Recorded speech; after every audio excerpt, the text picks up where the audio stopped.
Hey everyone, you're watching Ash on Comics. My name is Ash, and here's today's comic. Die, Die, Die, number 8. For mature readers. They are not kidding, this is one violent book.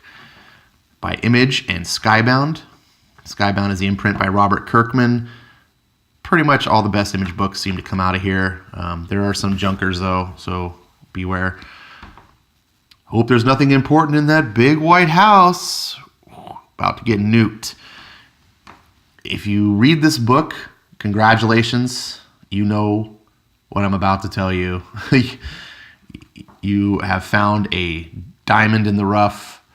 You have found a hidden gem. This book is awesome. And for those of you who don't read the book, but maybe you've been following my reviews, I'm about to spoil the end of the first story arc. Last issue, number 7, threw a big sort of twist. Not really a twist, it was more of a something out of left field that you just didn't see coming. Just, whoa, you're going that direction now, huh? And interjected a whole new thing like I have to deal with. I'm going to spoil this book. I don't know if I spoiled the last one. I don't want to spoil this. I want you to read this. This is the last book in the first arc, and then they're going on hiatus. So you have plenty of time to collect the book. But be that as it may, let me read something real quick here in the back that Robert Kirkman says. And there's letter pages. Oh, spoiler. Shit. Let's see. He says, "Hey folks, Robert here. I don't want to keep you all in suspense. Despite the series being all about surprise from the get-go, we don't want to leave you hanging. We are going on hiatus now that this initial 8-issue arc is wrapped. We'll be collecting this arc into a nice handy volume very soon, and we'll be coming back with the second arc starting in the fall." That's not too vague, is it? "For all you readers out there, retailers out there, when we return, we will be soliciting the series in a proper traditional manner. This has been a fun experiment, but it's had its snags along the way. We pride ourselves on listening to our retail partners to provide the most painless shopping experience possible for our fans. If you happen to miss an issue, which I'm hearing has happened a little due to our unorthodox way of releasing this book, please note that we have kept all issues in print. They're all still orderable from your local retailer, so ask for them. We overprinted by a lot on each issue to account for our surprise shipping schedule. It's been great fun to drop issues on you guys without showing covers and without you even knowing when the story arc would be complete. I hope it enhanced the overall reading experience, so thanks for being along for the ride." It did. It really did. Robert Kirkman, everyone involved in this book, congrats on pulling off something. You really did. And I want to hammer that down. The reason I read that is because if you haven't read this, you feel like maybe jump on, every issue is still orderable. So you can go to your comic book store and ask to get issues 1 through 8, and see if they'll do that for you. Maybe they'll even give you a discount if you offer. Say, hey, if I buy issues 1 through 8 or whatever, maybe throw me a discount, bulk discount on that. I don't know. Talk to your retailer. Comics stores, except for the weird SJW ones that are all going out of business, tend to be cool people. They're mom and pop shops, and they just want to make a buck. They're not answering to corporate overlords. And you can talk to them and barter, and they're just talk to them. Be like, hey, I want to do this. Anyways, it's worth it. This is a good book. Now, let's get on with the show. Remember, I'm spoiling, so if you haven't read this, please, I'm recommending this book 2 thumbs up. Bats, if you're watching, this is the book I think would convince you that this would be for you. In the past, I haven't been sure. It is pretty violent, and I know you're not a big violence guy, but it's great action, and it's just straight up like what you talk about, what you like in comics. It just has a lot of blood. Okay, let's get started. Now, here's something I want to point out. Modern day comics, it's common for a lot of books and creators to do this trope where they have this signature first page, right? Bendis does this in Action Comics where he shows like a desk and puts a bunch of little Easter egg goodies that you can look at, and it's, whose desk is this? And blah, blah, and he does it every time, and it's, at first it was like interesting, but now it's just kind of getting old and dumb. Tom King's even worse. He does this 9-panel thing where everyone looks at the camera and just talks like it's a reality, like, and it's just boring and dumb, right? Not Die Die Die. Die Die Die has this 4-panel trope. Every book they do this, but it works. It serves the story so well. It sets up every issue beautifully. Bendis, Tom King, sit down with your notepad right now. Take notes. This is how you do this properly. In the final days of his second term in office, the president found himself at a crossroads. The election did not go his way. His successor, by all accounts, was a danger to the country, by some accounts, an outright criminal. Something had to be done. Now notice, this guy looks very much like Obama, but yet he looks different enough that he cannot be Obama. This is important. I choose to see him as Obama, in a fictitious world Obama, but still Obama, because this book is going to start pushing the envelopes of politics. And I normally don't like politics in comics, but this one is doing it in a very clever kind of way that's almost like satiring it. We'll see here. When the tanks rolled down Pennsylvania Avenue, there was no turning back. Look at Obama sitting riding a tank down the street. This is just like dark comedy. The American coup had taken place, a third term, unheard of in the modern American presidency, and one of unknown duration had begun.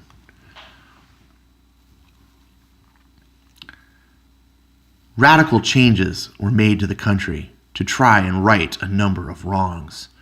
Racism was made illegal, a felony with mandatory prison sentences. Of all nonviolent drug offenders, they were all immediately pardoned to free up space in our crowded prisons. Look at this.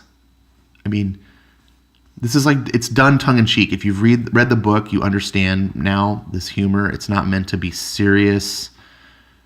It's meant to reference politics for sure, but notice it's like flip-flopped. It's almost like, in an SJW Marvel comic, this would be serious. This wouldn't be a tongue-in-cheek joke.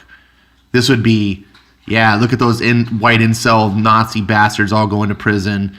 And like, it's showing you this, but if you understand the context, it's satiring it. And these are the bad guys, by the way. The book's not making any jokes about this. The president's enemies, already a long list, grew rapidly in the days following his coup. He didn't care. I'm flipping off the camera. He learned something about himself, that he would do whatever it takes, right or wrong, to ensure that this country doesn't. You know what's coming.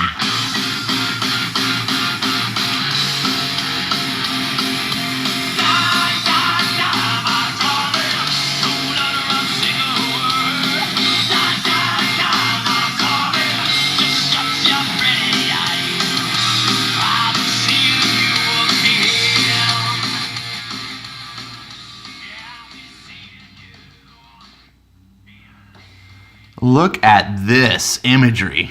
Oh my God. I want to get this as a poster purely for its comical satire. Again, like I said, Obama's not in office, and the people that make this book are liberal. I know this guy I've talked to on Twitter, this Nathan Fairbairn, total lefty, but they still are managing to make a book. This is balls. Because they're not portraying the government as good in this book. If you've been reading this government is full on corrupt and killing people, and in this story, they're about to nuke the United States under this guy's watch. So they are not at all justifying like, oh, this would be a utopia if Trump wasn't in office.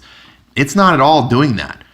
it's using this statement and it's saying, hey, look, the people didn't like Trump, right? If you're assuming that this guy they're referencing here is Trump, the successor, was a danger to the country, some accounts a criminal. They're just stating a situation. They're not here's a picture. Yeah, right? Trump and but they're not taking a side. The creators aren't telling you what their thoughts are. They're telling you what the people in the world think. See, that's a difference in political comics. They're not trying to push an agenda on you. They're trying to tell a story. And I don't care if that story features left-wing people or right-wing people or whatever. I want to have a good story. And this comic does it. Congratulations, creative team on this book, for doing that, for being able to interject your, I know you guys are mostly all left-wingers and stuff and have a politics, and be able to do a story like this. Bravo to you. You deserve an applause. This is awesome. I want a shirt. I want this as a shirt. And then at the bottom, I want to say, make America great again.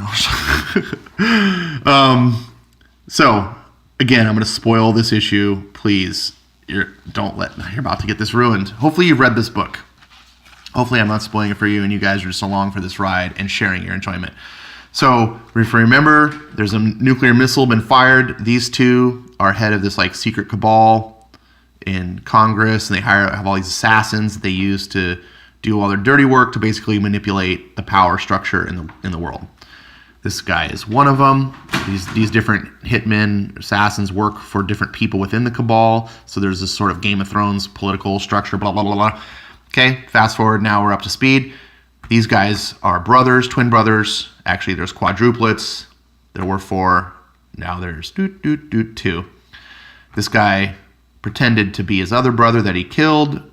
Secretly, this is the brother that's been living out in the mountains. He just is tired of killing people and just wants to live a peaceful life. But he's been brought back, John Wick style.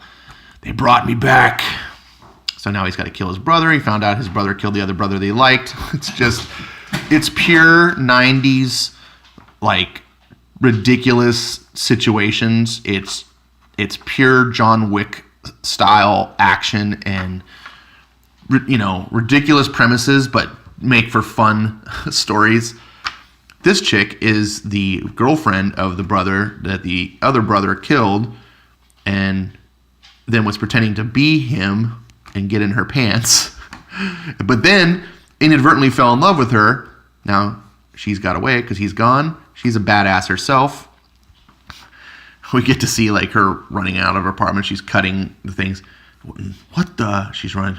Awesome, this kid, and then the bodyguard guy is just oh, how very rude. This book is fun. It's nothing but fun. There's no inner turmoil like in Heroes in Crisis or whatever. There's no characters, trying to emotionally validate each other, talk about their issues or anything. It's pure. There's action going on. There's a missile that's coming at the United States, going to blow up the country, set off World War III maybe. Who knows what's going to happen. You got all these assassins who've been killing each other, but now they've got priority 1. Let's stop this thing. It's just action. This is what you want to see. I miss these type of movies. I want this to be made into a movie. Now she's like, Nate, did you kill the president yet? No, we stopped him. Who's we? That's a good question. And then pan up, coming out the window. Look at that shot. That's so cool. And then, boom, lands on the rope. And then the brother follows. So that's the short-haired brother is the bad one. The good brother is the good one, or the long-haired brother is the good one. I was hoping you would follow me. Your balance wasn't always the best. I've had time to practice. Fight. And it's all just, as far as comics can go, really super well choreographed. And you get this excitement. You get this cool fight banter that is, a common trope of action movies. And, he tells him before, he's like, I thought you were trying to kill me. Why are you trying to run? He's like, why not both? And pulls out a knife. He's like, oh shit. So they end up swinging away. I mean, imagine how awesome this could be done with a great fight choreographer in a movie. And if someone who knows how to shoot action movies. So he's swinging down. He swings the other way. Whoop. On the light post, which hurls him the other direction. Bad Brother's running away. Bam!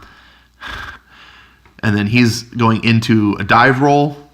And then he's doing the anime slide.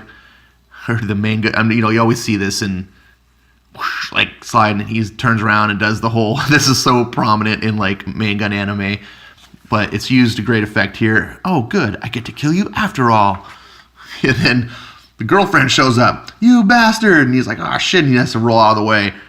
And then Lipschitz, I think that's his name, shows up and tackles the guy.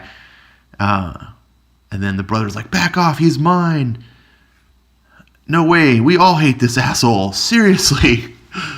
Let me go back to Connie and I forget his name. Starts with a B. Barnaby. These are the two congressmen or whatever, and they've been playing each other.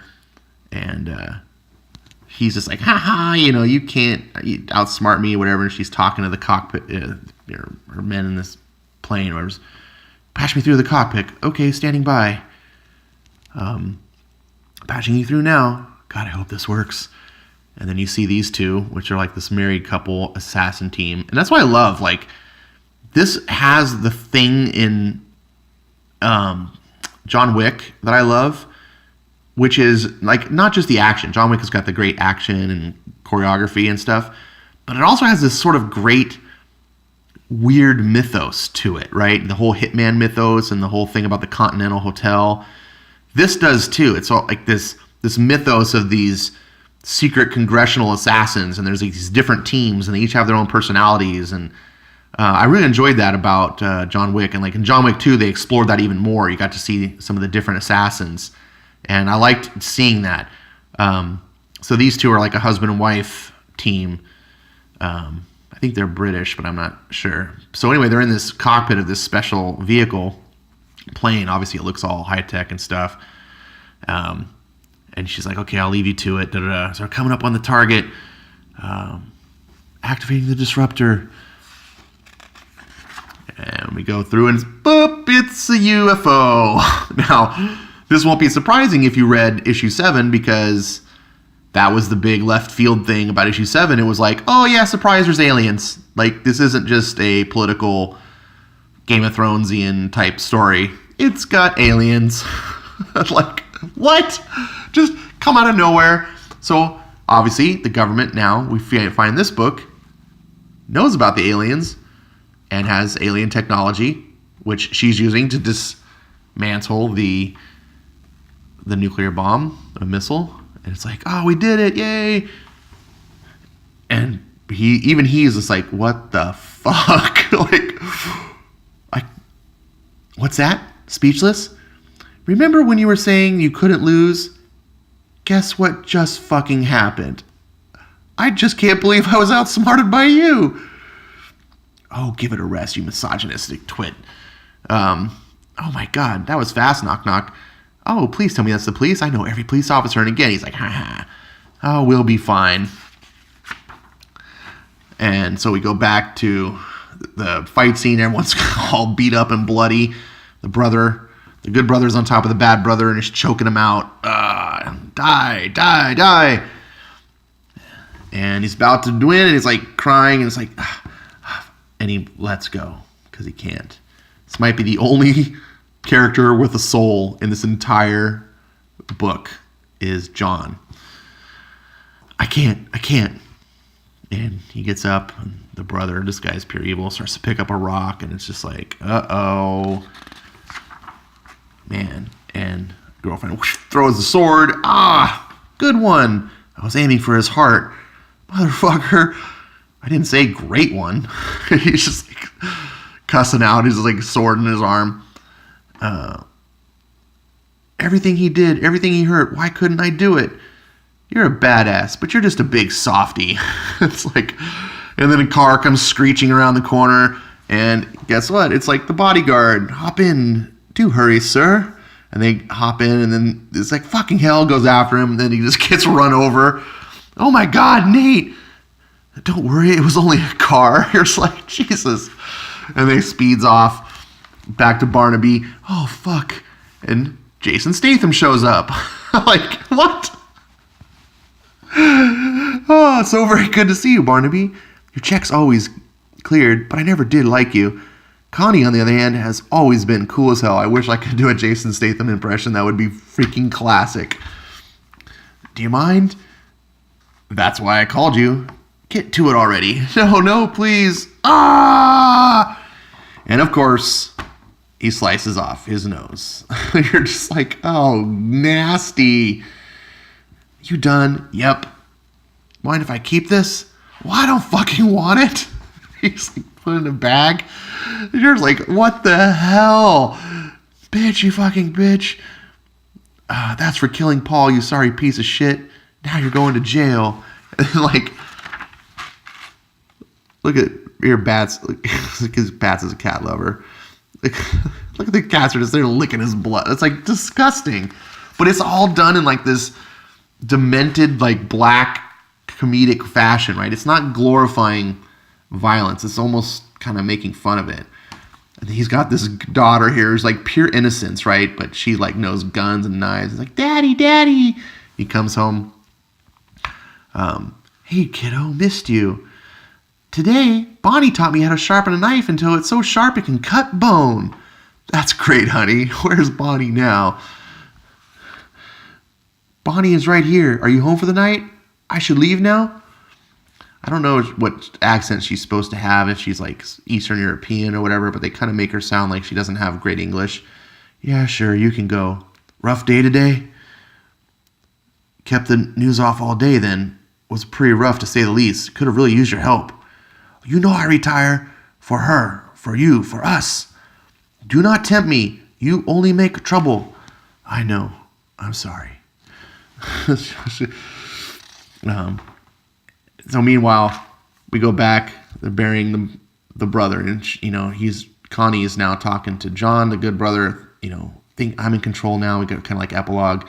I know you're a believer, John, and I know you see the good that we do. We could really use you. We have an opening to feel. Jesus, Connie. Oh, please, don't get all sensitive on me all of a sudden. I haven't given a lot of thought to what we'll be doing after this. I'm mostly focused on burying my brother, the one I liked. Liked? I fucking loved Paul. That said, we're burying an empty box. You're all heart. I'll be sure to give you the utmost consideration. He's like exiting the car. And then we see they're burying their brother. Hey, look, President's there. And then we see the girlfriend, the only one that probably really cared about him. She's crying. He's got her hand on her. She raises her hand, puts her hand on her. I don't know what that means. Love triangle. Meanwhile, driving the police vehicle through buttfuck nowhere, like just is taking him. And he's just like, I'm so powerful, blah, blah, blah, blah, blah. You know who I am? If I make friends, he does that whole spiel. And he's like, the only thing I'm interested in is you shine the fuck up. Well, you don't have to be rude about it. And then all of a sudden, whoomp. I love this. Like, you can just see, like, when cars stop and the inertia, thump. What was that? Why are we stopping?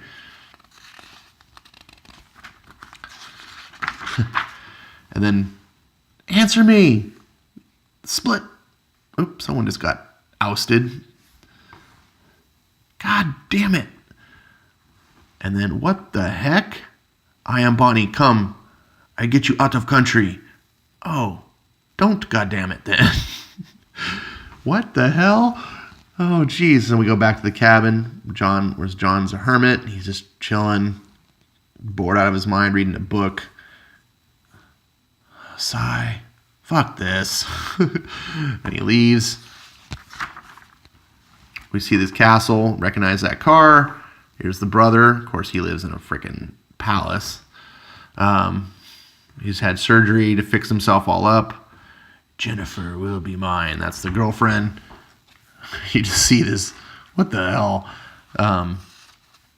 And then at the bottom of the ravine,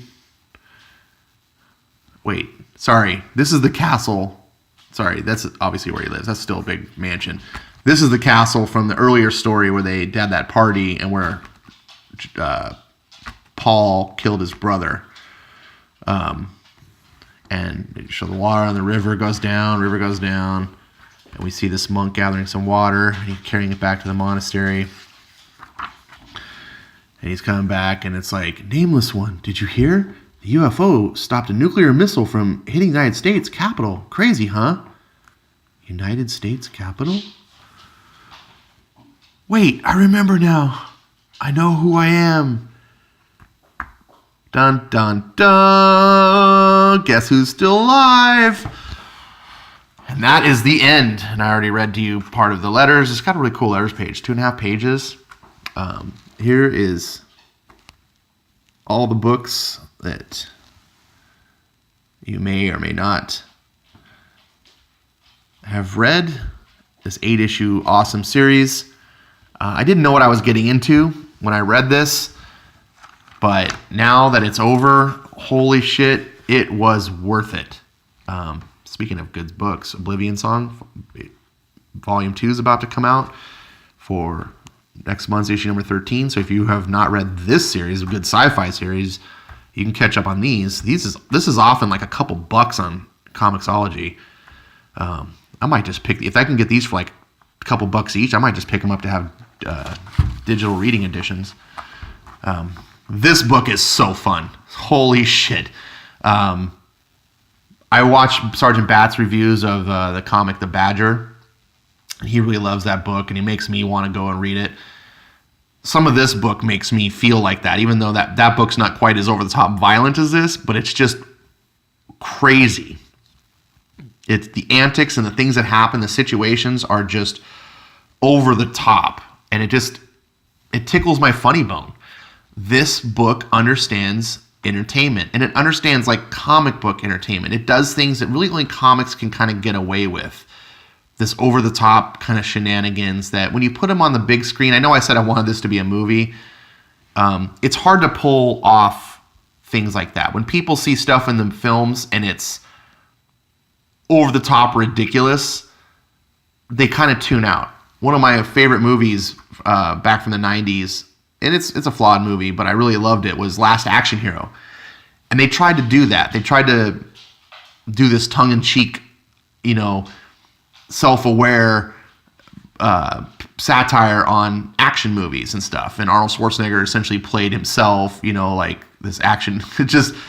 But audiences were just like, oh, this is silly and dumb. But in comics, it works. Now I'm thinking about it, Last Action Hero comic book would be pretty fucking cool. So now that I've spoiled the crap out of this for you, I'm sorry if you haven't read these books. You should anyway. Like, they're just a joy to read. It starts off a little weird, and I have to praise Kirkman, Burnham, Gimple, Fairbairn. Like, you guys pulled off this great experiment, launching this book in secret where no one knew what it was. No advertising or marketing. Like, the only marketing was like, hey, look, this new book. And I just picked it up because I thought it was so cool. The first book sold me to read the next book. The next book got me to read the next book. That's the way comics should do, right? That's the traditional way of doing things. You read the book, you get to the end, and it's like, I can't put it down. I'm giving a really cool testimony of what I'm saying. This guy in the letters page says kind of the same thing. He's like, here, you see, I've always been a staunch pacifist, so part of me cringes every page while reading this book. I realize the violence is supposed to be comically over the top in a Tarantino sort of way, but the pious, nonviolent activist in me can't help but scream out internally, okay, now that's just taking it too far. After this issue, I'm asking my shop to remove it from my pull list, especially after the most recent one where the father's teaching the brothers how to murder as kids. Nevertheless, by the end of each issue, I'm too compelled by the weird and outrageous plot developments that I can't resist coming back for more. So I realize this is a doozy of a backhanded compliment, but kudos for compelling me to stick around despite my self-righteous indignation. Scott Erickson, Olympia, Washington. That's a great testimony to this book that kind of echoes what I'm saying. It keeps you wanting more. I couldn't explain it before, and now that it's all wrapped up, I was like, I get it. You guys, the art wasn't the best art in the world, but it was sufficient for this book, and I really liked, the action scenes in here. I could feel the choreography, and I could understand what was happening. It wasn't just random punches and so forth. It worked. It was like, it was an action movie in my head, and I want to see this be a John Wick style movie and just be outrageous. I don't know if that'll ever happen. If Netflix, you're listening, yeah. So, tell me what you guys think. Absolutely love this book. I think you will too. Marvel, DC, take notice. Get your notebooks out. This is how you do comics. This is what we want. And and I like that they're doing the hiatus, right? Monthly books, not bi-weekly books. You're too taxing on the wallets with these bi-weekly books. Month after month is fine. I buy other comics to keep me occupied in the meantime. If you can't keep up the quality, take a break, a few months off. I don't care. Resume the numbering when you come back. Be number 9, 10, 11. I've got other comics. My problem isn't that there aren't comics to buy. My problem is there's too much crap out there and you're wasting my money. Give me quality, take a break so that you can keep your quality, come back. I will keep buying. I don't need to have books every week and to fill my short attention span. I need quality over quantity. Can't speak enough. Like and subscribe if you have any value. Share this video if you think it's worth sharing. And I do have a Patreon I've started. Please consider if it's something that you do. I could use some patrons that would be helpful to doing these videos, which are time consuming and cost money to buy comics. Just even $1 helps. Whatever. I hate panhandling. It's not in my nature, but how else are you gonna get people to put money in your cup if you don't hold it out? What else? Twitter, Ash1138. Follow me on Twitter. I do a lot of communications on there. Oh yeah, and I just started a Discord channel. Got about a dozen users now so far. It's Ash1138. I posted on Twitter. I'll try to remember to put it in the comments thing. Ask about it if you can't find it. You're all welcome. And we can all continue the conversation about comics there. And, that's it. Signing off. Thanks for watching. I know it was a long one, but I hope it was somewhat worth it. Bye.